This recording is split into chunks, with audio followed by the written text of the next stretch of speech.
Bharatiya Janata party Adani గారి నేతృత్వంలో party అఫిడవిట్లో ఏమేసింది? ఈ 2 రాష్ట్రాలకు వ్యతిరేకంగా వేసింది. ఎందుకు మాట్లాడలేకపోతున్నారు? మీ నాయకులు అందరూ ఏమయ్యారు? మీ లీడర్స్ అందరూ, మీ విద్యార్థి నాయకులు అందరూ సబ్జెక్ట్ పెట్టుకోండి. మనం నీటి కోసం, భుక్తి కోసం, విముక్తి కోసం ఆ తెలంగాణ సాయుధ పోరాటం ఇప్పటి వరకు చేసుకున్నారు, ఫైన్. అది తోటి ఏపీ మీద కాదు పోరాటం. నేను చెప్తున్న పాయింట్ కరెక్ట్ అయితే మీరు ఒప్పుకోండి, లేదంటే విభేదించండి. నేను చెప్తాను. ఇవాళ ఆంధ్రప్రదేశ్ ఏం చేసింది, వీళ్ళు ఏం చేస్తే అండి తెలివిగా నేను మొత్తుకోండి బాబు అని ఆ రామచంద్రమూర్తి గారిని అందరి దగ్గర వెళ్ళి చెప్పొస్తే ఇవాళ మన ఎవరు పట్టించుకు 2 రాష్ట్రాలు పట్టించుకోవట్లేదు. వీళ్ళందరూ పెద్ద నాయకులు, రాజకీయ నాయకులు తెగించిపోయి వాళ్ళ మోడీ గారి నేతృత్వం ప్రభుత్వం సుప్రీంకోర్టులో కూడా మన 2 రాష్ట్రాలకు వ్యతిరేకంగా చేసి ఒక జీవో ఇచ్చింది కొత్తగా. ఏంటంటే ఇప్పుడు నీళ్ళను మాత్రం ఈ ఏపీ అండ్ తెలంగాణ కొట్టుకుని పంచుకోండి అని జీవో ఇచ్చింది. ఇప్పుడు కొట్టుకుని పడుతున్నాం. ఇదే దౌర్భాగ్య స్థితి. నేను మాట్లాడుతాను. 13.5 కోట్ల మంది తెలుగు జాతి 8 రాష్ట్రాలకు ముఖ్యమంత్రిగా చేసి 8 రాష్ట్రాలు ముఖ్యమంత్రిగా చేసింది. ఒడిశా, మహారాష్ట్ర, తెలంగాణ బిడ్డలు మహారాష్ట్రకి ముఖ్యమంత్రి చేస్తాడు. తమిళనాడులో దక్షిణమూర్తి గారు అబ్బాయి వాడు ముఖ్యమంత్రి. దక్షిణమూర్తి అంటే పేరు మార్చుకున్నాడు, కరుణానిధి అని. చెప్తే చెంగల్రెడ్డి తమిళనాడు, సుబ్బారెడ్డి గారు అక్కడ మన ఏది ఒరిస్సా పర్లేదు. అలాంటి చరిత్ర ఉన్న వాళ్ళు ఇవాళ మళ్ళీ మనం కొట్టుకునేదట్టు తాంబూలు ఇచ్చాను తగ్గు సవన్ అంటే మీరు నేను కూర్చొని ఇక్కడ మాట్లాడుకోవాలా? సార్ ఓకే సార్ ఓకే సరే, coming to the point. Nayak garu, ఇప్పుడు మనం ఒక మాట అనుకున్నాం. మీరు అన్నారు ఎక్కడికక్కడ, అంటే ఈవెన్ కోటిరెడ్డి గారు కూడా అన్నారు అక్కడ కూడా ఏపీలో కూడా ఏం తక్కువ లేదని బ్రహ్మాండంగా ఉంది. మీరు లా కాలేజీలో ఒక్క తెలంగాణ విద్యార్థి కూడా లేరు. కానీ మీరు టేబుల్ చూస్తే ఈ 10%, 15% కోటా కింద 22, 23, 24 అంటే ఎండింగ్ టైం ఇంకా అదే నిజమైతే కనుక స్టార్టింగ్లో ఎక్కువ ఉండాలి, రాను రాను తగ్గిపోవాలి కదా, డిసెండింగ్ ఆర్డర్లో ఉండాలి కదా. అది కదా డెవలప్మెంట్ అంటే. ఇంకా మేము ఇండివిజువల్ అయిపోతున్నామని చెప్పడం. 24లోన 61,420 మంది విద్యార్థులు అగ్రి, ఫార్మా, ఇంజనీరింగ్కి పాల్గొన్నారండి. అలాగే 23లో 72,000 మంది అండి. స్టార్టింగ్ 29 ఎవరు లేరు. 30, 41, 51, 53, 72, 61. ఈ నంబర్ ఏం సూచిస్తుంది? అంటే మీరు సెల్ఫ్ సస్టైన్ అంటే ఏపీకి సెల్ఫ్ సస్టైన్ అనేది మనం చెబితే వస్తుందా, దానికి కావాల్సింది దొరికితే వస్తుందా? సార్ నేనేమంటున్నా అంటే, నా మాట ఇప్పుడు మనం ఈ చర్చ మొత్తం గంట సేపు సార్ శ్రీనివాస్ సార్ చాలా బాగా మాట్లాడారు. నా మాట మీరు అర్థం సార్, శ్రీనివాస్ సార్ చాలా బాగా మాట్లాడని చెప్పి ఇంకో గంట మీరు ఎక్స్టెండ్ చేసే ప్రయత్నం చేస్తారు సార్. నేనేమంటున్నా అంటే ఆ గంట ఏదైతే ఉందో అది వెసులుబాటు. ఆ టైంని ప్రాపర్గా యూటిలైజ్ చేసుకోవడం మనకు కాదు. గంట ఏముందో అది నిబంధన, 10 నిమిషాలు ఎక్స్టెండ్ చేయడం వెసులుబాటు. సార్ నేనేమంటున్నా అంటే 2014 రీఆర్గనైజేషన్ ప్రకారం వచ్చింది, అది వెసులుబాటు కాదు సార్, వెసులుబాటు నిబంధన అండి. వెసులుబాటు ఎట్లా అవుతుంది?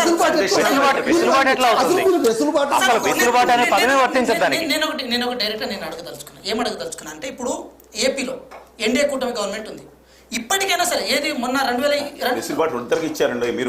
మీరు అనుకున్న ప్రకారం ఇది కాదు, ఇక్కడ తెలంగాణ ప్రభుత్వం ఇచ్చింది కాదు. ఏపీలో కూడా 15% తెలంగాణ విద్యార్థులను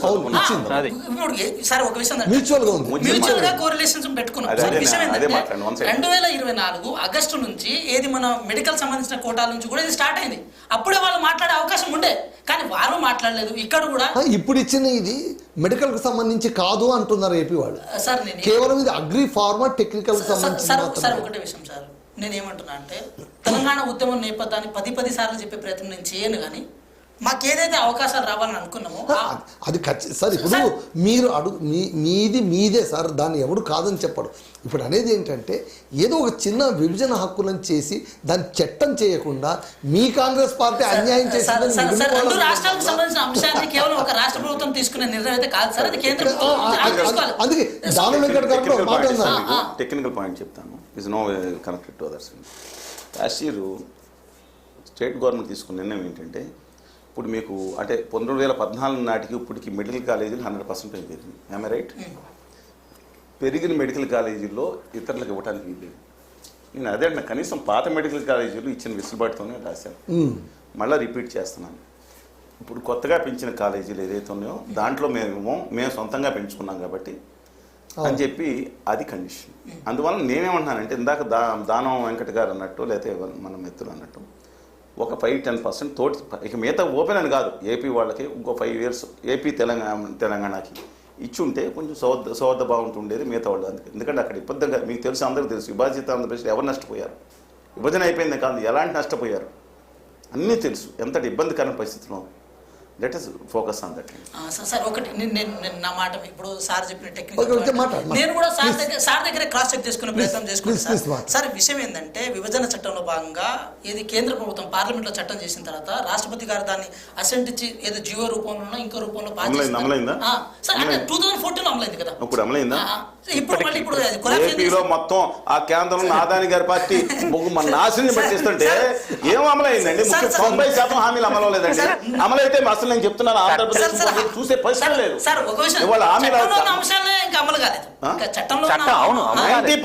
కాక 3 లక్షల కోట్లు రావాల్సిన దిక్కు దివాణం లేకుండా కేంద్ర ప్రభుత్వం చేస్తుంటే ఇవాళ నేను దాని గురించి మాట్లాడుతాను. మీరు కూడా పార్టీ అండ్ పరిస్థితిలో ఉన్నారు.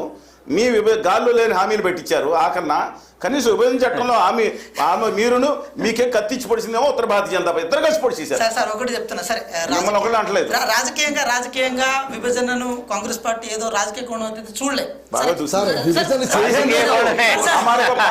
రాహుల్ గాంధీ గారు, నేను ఎవరితో మాట్లాడాను, doctor Manmohan Singh, out of subject Manmohan Singh గారు క్యూ నుంచి వచ్చారు. ఈ క్యూ నుంచి is not aware of the decision and December 8th మీరు కావాలంటే ఎవరన్నా ఆయన జీవిత చరిత్రలో రాసుకోండి. అది కేంద్ర మంత్రులు ఉన్నారు, మేము ఇద్దరం కూర్చొని చర్చ పెట్టండి మాట్లాడదాం. సరే సబ్జెక్ట్ విషయం ఏంటంటే చాలా తెలంగాణ ఏర్పాటు అనేది అనివార్యం.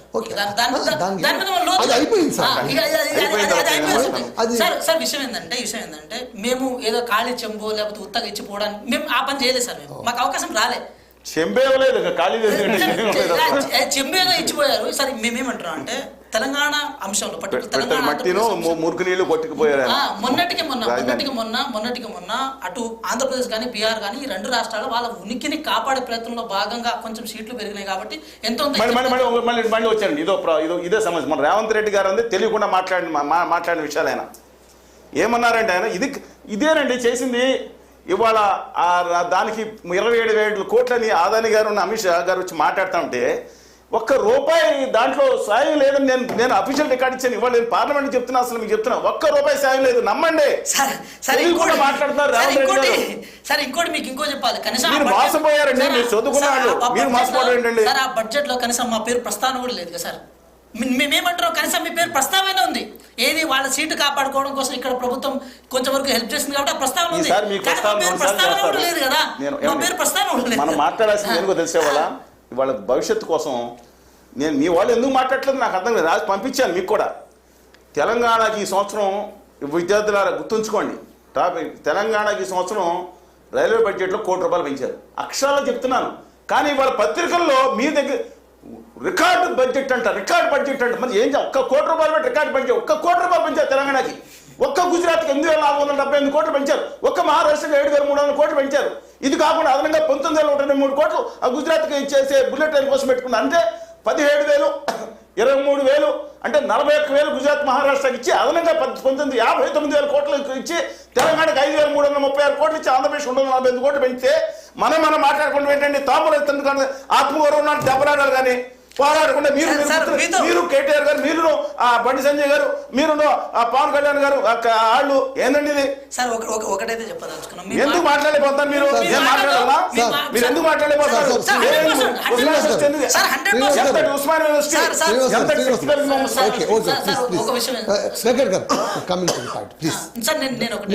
మనం చాలా దూరం వెళ్ళిపోయాం. ఒకటే విషయం, ఏది ఆ 10 సంవత్సరాల కాల పరిమితి అయిపోయిన తర్వాత ఇప్పుడు కొత్తగా గవర్నమెంట్ ఏదైతే జీవో వచ్చిందో ఆ జీవోను 100% పాటిస్తుంది. అది మెడికల్ సీట్లు అట్లే పాటిస్తుంది. రేపు టెక్నికల్ ఎడ్యుకేషన్ మెడికల్ సీట్ అది ఉంటుందా? ఆల్రెడీ అప్లికబుల్ అయింది. అప్లికబుల్ అయింది. దాని మీద చాలా మరి ఏమో ఏపీ నుంచి వస్తున్న వార్తలు ఏంటంటే it's only for agri pharma and engineering, not for medical. First applicable అయింది మెడికల్ కి. మొట్టమొదటి చేసి పాత కాలేజీలను పెట్టి పాత కాలేజీలకి కాకుండా కొత్త కాలేజీ ఇప్పుడు అన్నిటికీ వచ్చాయి. సార్ ఇప్పుడు ఏంటంటే అది ఫస్ట్ దానికి వచ్చింది, తర్వాత దీనికి వచ్చింది. అది అనివార్యంగా అది కూడా జరగాల్సిన అంశమే. అయితే నేను ఏమంటున్నా అంటే సబ్జెక్ట్ అంటే ఈ సబ్జెక్ట్ అనుకూలమైందా కాదా నాకు తెలియదు, కానీ సార్ చెప్పిన విషయాలు చాలా కన్సర్నబుల్ థింగ్స్ ఉంది. మేము ఈ తరం వాళ్ళు కూడా మేము అర్థం చేసుకోవాల్సిన విషయం చాలా ఉంది. రేపు భవిష్యత్తు కాలంలో మన అవకాశాలను దెబ్బ కొట్టబోయే ఛాన్సెస్ ఇంకా చాలా ఉన్నాయని చెప్పి వాళ్ళు చెప్తున్నారు. సార్ మేమేమంటున్నాం అంటే మీరు చెప్పిన ప్రతి మాట ఈ తరం వాళ్ళు ఆలోచించాల్సిన అవసరమే. బీజేపీ చేస్తున్న అరాచకమైన పాలన విషయంలో సార్ నేను అదే చెప్తున్నాను. ఇప్పుడు కేంద్రంలో అదే ఉంది. భారతీయ జనతా పార్టీ అండి, ఆదాని గారి పార్టీ, బీజేపీ అంటే వాజ్పేయి గారి పార్టీ. మహానుభావులైన ఏదైనా కావచ్చు. బీజేపీ అంటే నేను ఒప్పుకోనండి. ఓకే అంటే ఆ బీజేపీ వేరే అంటారు. అంటే ఇది కార్పొరేట్ బీజేపీ. ఇది కార్పొరేట్ బీజేపీ. ఇది అదానీ గారి నేతృత్వంలో సాగుతున్న ఉత్తర భారతీయ జనతా పార్టీ. అంటే అదాని అంత powerful sir. Even Narendra Modi.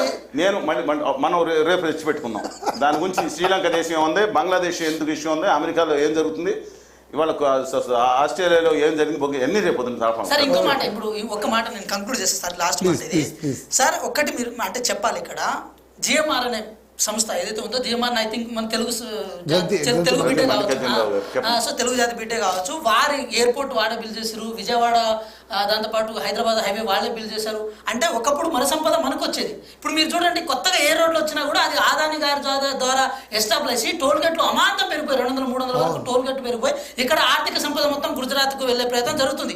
ఇది ఇంకా కంటిన్యూ అయ్యే ఛాన్సెస్ కూడా ఉన్నాయి. ఇక్కడ విషయం ఏంటంటే దీన్ని బ్రేక్ చేయాల్సిన అవసరం ఉంది. అదేవిధంగా సార్ చెప్పిన లెక్క ప్రకారం రోడ్ల వరకు వచ్చిన ఆదాని, పోర్టు వరకు వచ్చిన ఆదాని, ఎయిర్పోర్ట్ వరకు వచ్చిన ఆదాని, రైల్వే వరకు రావడం మనం అనుకోవడానికి లేదు. 100% వస్తారు. మీరు ఆదాని పెద్ద సబ్జెక్ట్ ఉందండి, మనం మాట్లాడుకుందాం.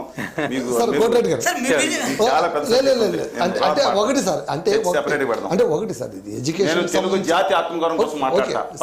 శ్రీనివాస్ గారు